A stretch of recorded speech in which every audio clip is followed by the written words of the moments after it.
So now let's focus on the script. Where's the story? Now, like I said before, you can either hire a screenwriter, you can option a spec, and what a spec script is, it's a script that a writer writes without no money. They just went and wrote it on their own free time. They invested time into it, not knowing if it will ever sell. Or, you know, and when you option a spec, you can option it in different ways. Usually optioning means you pay the writer to, hey, I like your story, I want to get it produced within the next 16, 18 months. I'll pay you. You're a low-end filmmaker as far as budget, so you might want to be able to pay them maybe $1,000 or $1,500 for the script. But you might give them points on the back end, or you might make them associate producer, you know, or something like that to compensate for not being able to pay them enough up front. As you can see, optioning a spec can cost you money. That's already half your budget. You don't want to do that, which means you probably want to do the writer-director combo, where you can either find a director who's also a writer of the script, or if you're a producer, maybe you're going to write and direct your own movie, and that right there is 3 roles in one. You can have the producer-screenwriter, where the producer is also the screenwriter, and then you hire a director, or in my case, what I am is the writer-producer-director. And I want to go back to this so you can see all the different combos here. You don't know which of these you can do until you know your idea and you know your budget.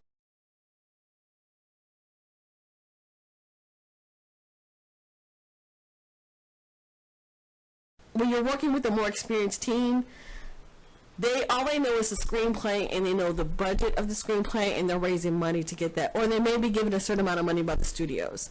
In this case here, if you didn't know how much money you have or how much money you need and you don't have any money set up, you really would have to write the screenplay first and break it down so you can create a budget.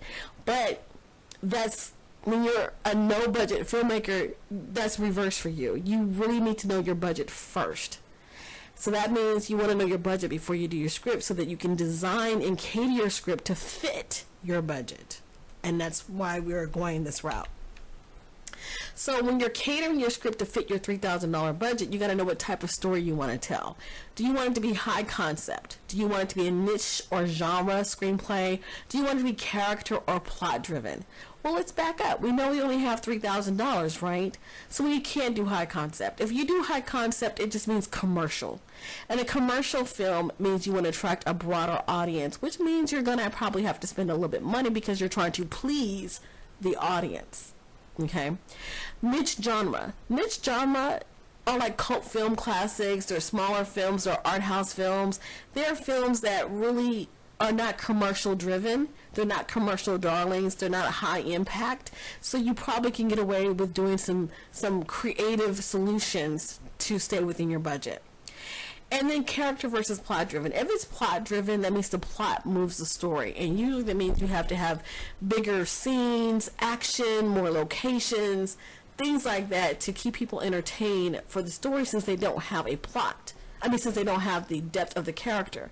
If you do character driven, you could do a character driven story about a compelling, amazing character with a compelling, amazing actor in one room. And as long as the actor does their job and the story is really good, a person will stay focused for that whole movie, just focusing on that character. And it's cheaper. So because we know our budget and we know where we're at, let's do a niche film that is character driven. You can do genre mashups. You can do, now, with the genre mashups, this is why genres are important. If you're an independent filmmaker who has no budget, the cheapest films that you can do are horror, suspense, or rom-coms. It's just a proven science. You can do a cheeky little, cute little, meet cute type of romantic comedy that in one room, in one store, out in front of a yard.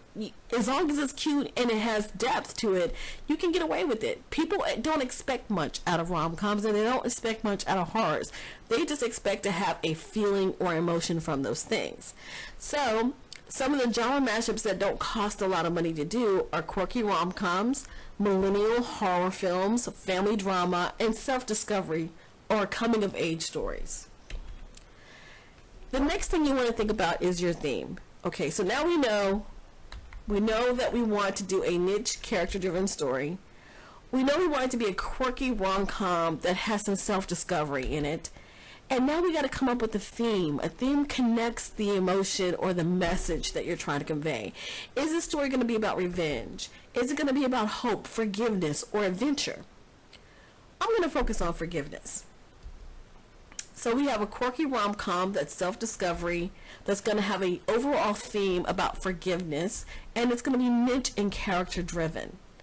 So now we're going to focus on the plot. We've got the drama, we've got the type of story we want to tell. Now we want to focus on the character's journey. That equals the plot. The character's journey, aka the plot, is about the events in a story where the character reaches his or her goal. It basically has a beginning, a middle, and an end where they meet their goal. This is where understanding this story or craft a story plays a major role on your script, and it can help you keep your budget really low. Once again, the plot is the main character's journey.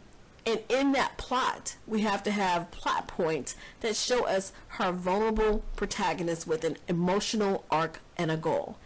A formidable antagonist. So the protagonist is the hero or the heroine, the main character of the story. The antagonist is the person who, or thing, that is against the protagonist. That could be the weather, earthquakes, thunderstorms. That could be an actual person who's their antagonist, the villain. It could be just growing pains of life. You know, the antagonist doesn't actually have to be an actual person. It could be a place. It could be a thing. You just have to make sure that it makes the protagonist or the hero's journey difficult. You have to have a climax that brings all these elements together, and you have to have an ending scene or resolution that rewards the audience that the character has met their goal.